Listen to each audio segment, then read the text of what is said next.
All right, all right. Welcome back to Eyes Open Media. Today we're gonna talk about Bitcoin.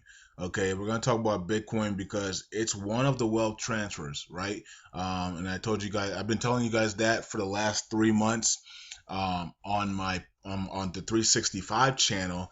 That I don't know what this is. Why is this in the way? Yeah, get out of the way. Okay. So as you guys can see, these nice, beautiful pictures of Bitcoin. Yeah, it sucks that I was very like I wasn't late to Bitcoin. I was late being proactive. Okay, there's a difference, right? There's a difference between being late to something, and there's a difference between knowing something but not taking action. Okay, I knew about Bitcoin back in '09, 2009. I knew about it. My friend invited me to buy some Bitcoin. He said this thing was going to make him a millionaire. And back then I said, okay, this looks like it has potential, man. Good luck with it, because it does look like it has some potential. But the governments might try to stop it and things of that nature. But overall, it looks like it has some potential for the future. Okay, so that was early 2009. Now, to come to my surprise, my then friend, I don't haven't spoke to him in a long time. So we were basically really good associates. We were friends for a long time. But you know how people just spread apart, especially for me, because I don't know I just don't talk to people like that anymore. I don't associate myself with people a lot. I'm really by myself a lot, so I lose a lot of friends that way. Or a lot of people just stop talking. But I do have a lot of people who talk to me. But I'm just saying, like people from back then, I don't communicate with them a lot anymore. And I also I'm in a different path. I'm a prophet. I live as holy as I can. You know what I mean? And most people don't. I mean, who's gonna really hang with somebody like that, right?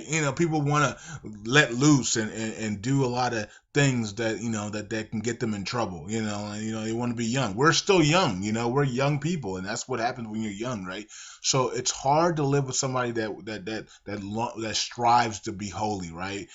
So, anyways, going back to Bitcoin.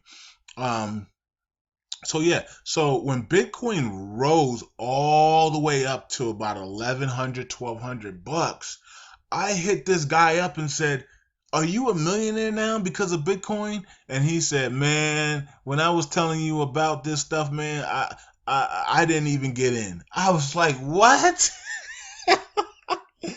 I was so upset. I was like, man, at least one of us should have got in it, man. I mean, because the price of Bitcoin was so cheap back then when it first started. It's like Ethereum or whatever, however you pronounce it. Ethereum, right? The other one. So let's go to the charts and I'll show you guys what I'm talking about.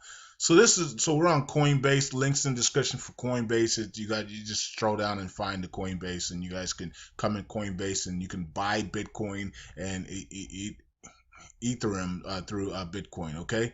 Um, Looks like Ethereum jumped up here. Hold on. Let me check Ethereum real quick because it was just at I thought it was at 723. Now it's at 731. So Ethereum just jumped. Let me see the charts here.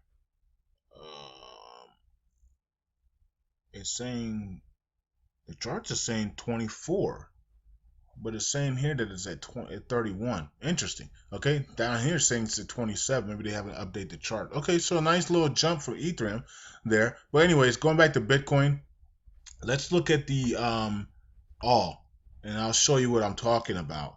Okay. What is this? Okay, so here it is.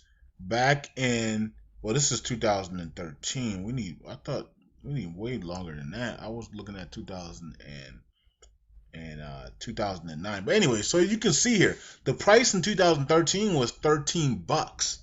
Okay, so it's way cheaper in 2009. Bitcoin was very, I mean, dirt cheap. I think it was even less than a penny. Okay, I mean, it was so cheap. So he told me to get into it, and I was like, nah, it looks like it's gonna make you some money, but I think I'll pass and I'll stick to my stock markets and the stock market and trading and things of that nature at that time. Um, so he was like, "All right, cool. I'll do it with my team." Because he had like he was into cartoons and things like that and comic books. So they were going to be buying Bitcoin or something like his the place he was working at or something like that. And so when Bitcoin started to rise. And it went to 200, and people were like, "Whoa, what is this thing called Bitcoin?" Right? And then it just exploded all the way up to 1100 plus November 2013. As you guys can see here, there's another explosion happening, and it all started right here from 200, the 200 level, all the way up to where it's at now, 900. So that's a nice gain. Okay, but this is when it went here. Matter of fact, this is when Karen Hudas came out and said that Bitcoin. This is when I remember watching a Karen Hudas video, and Karen Hudas was talking about Bitcoin and how the governments were going to do this, or it was she didn't like Bitcoin at that time, and things of that nature. I remember watching that video, and then all of a sudden, a couple of months later, Bitcoin exploded. And then I comment back at Karen who I remember commenting back at Karen who was like, "How do you like Bitcoin now?" And then she was like, "I never said anything about Bitcoin." I mean she went off on me. Like she said, "I never said anything about Bitcoin. I never said I didn't like Bitcoin." Yeah. Now that Bitcoin is up, thousands of points and made everybody rich. Now you don't. Now you have nothing to say about Bitcoin. I remember. I remember she wrote this long comment to me on YouTube. It was funny. Anyways, yeah, but I went back and I told my boy, "So you rich off of Bitcoin, bro? Everybody's rich now." And he was like, "Nah, we decided not to get into it." I was like, "What?" I was so mad. I was like, "Are you serious, man? Come on! At least one of us should have been in this thing." You sent it to me, and I said it was a good thing. Go ahead and do it. I just not gonna be involved in it because I was doing my stocks, and I was so busy with school and working full time at that time. I was pulling a whole rack of money. I mean, I was making like I had to easily like between stocks, getting paid to go to school with the GI Bill and working full time like 60, 70 hours a week. I mean, I was pulling in like 15, 16, $20,000 a month back then in 2009. I mean, and but I was working all the time. You know what I mean? I come home and have to get on the stock market and trade and day trade and make some money, quick money, and then go to school and then go to work. I was sleeping at work, because I was working night shift. So I was making a whole bunch of money back in. I didn't was like, nah, you can go ahead and do it. Look like you're gonna make some money. Cause I told him he's gonna make some money in it. But I said that it might have to be stopped because the government might get involved. And I believe the government probably got involved right here when it hit 1100. The government probably got involved, and the government probably started selling. Probably the government probably started buying like right here, right? And then they probably started dumping some shares right here so the price wouldn't continue up, because basically what the price was doing, it was challenging the US dollar. So you know what I mean? So the government stepped in and probably sold a whole bunch of Bitcoins up here.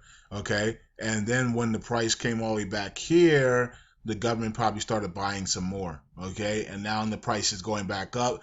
I told you guys that I'm looking for 1100, 1200 again, but it's going to go higher than that because Bitcoin is being used everywhere now. Back here, Bitcoin was barely being used.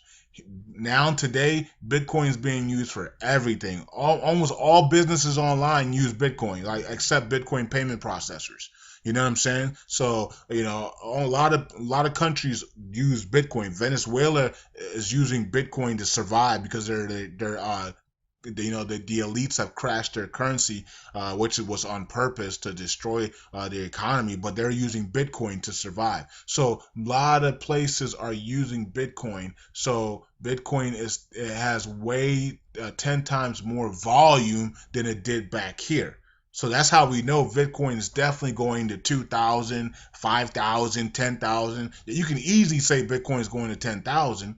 And one of the cool things about Bitcoin is that let me show you right here. Is this it? Okay, this is it. Okay, so if you go to Google and you put how much Bitcoin can be created, now this will tell you the wealth transfer of Bitcoin that's coming. Look at the answer it gives you here. It says as of February 6, 2016, there are 15.2 million Bitcoin circulation or circulated. That's what it should say. Of a cap total of 21 million. There's only going to be about 21 million Bitcoins. And they're projecting what I heard from some of the people who really know Bitcoin is that they're projecting by 2020 all 21 Bitcoins will have been in circulation. So that tells you something. Supply and demand is going to be outrageous for Bitcoin, because if the price, look, it's 15.2 now, and there's only few more Bitcoins left to be made, okay, and they're going to cap it at 21. So that tells you that everybody's going to be looking for Bitcoins, and people are not going to be able to find it. Okay, so that's going to skyrocket Bitcoin. People are believing that once 2021 hits and most countries are cashless, or most countries are not using cash any longer, but they're using gold and silver and cryptocurrency, and Bitcoin has capped out at 21. Bitcoin could be at $1 million per one Bitcoin, because everybody's going to want to have Bitcoin, and they're not going to be able to. It's going to be a high demand for it because it's only 21 million. Okay, as more businesses come online, more companies use Bitcoin. It's going to be a massive surge for Bitcoin, and people are not going to be able to find it because a lot of people are going to be hoarding it, especially governments are going to be hoarding the Bitcoin. So the Bitcoin that's left for everybody to have will be hard to find. And that's going to skyrocket the price of Bitcoin, okay, like it's doing now, okay? Because there's a lot of companies that are coming on, so the 15.2 million Bitcoins are getting scarce, so the price is skyrocketing. Okay, so this is another form of wealth transfer. I even talked to Miss Prophet Solomon about it. I said you need to be in Bitcoin and Ethereum. Okay, and I said, excuse me, and I said Ethereum is actually has gone down this year, but that's only because Bitcoin is so popular. When Bitcoin, it's like gold and silver. Just compare this to gold and silver. Silver is underperformed because the governments have kept it down for a reason, because it's really cheap for them to buy, but also because everybody's buying gold. Okay, gold is more popular. But once gold and Bitcoin get to a point where it's very, very expensive for the normal ordinary person to buy, guess what? They're going to come off of Bitcoin, and they're going to start to load up the second best cryptocurrency, which is Ethereum. Okay, same thing with silver. Silver is the second most popular metal, so people are gonna run and buy silver. Okay, so know that and understand. So what she did was she said, okay, I'm going to have my prophetess friend pray about it, and I will pray about Bitcoin and Ethereum. And then she came back and told me there's no need to even ask my prophet friend, because the Lord just told me Bitcoin and the Ethereum is going to skyrocket. So I'm gonna listen to you and I'm gonna start to grab some. Okay, so so that, just looking at the chart here, I did give a buy signal for Bitcoin right. Where's the dip? About right here, 580.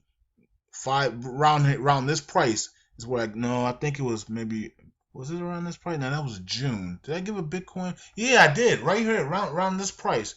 It was either that price or this drop right here. I had to be this drop right here.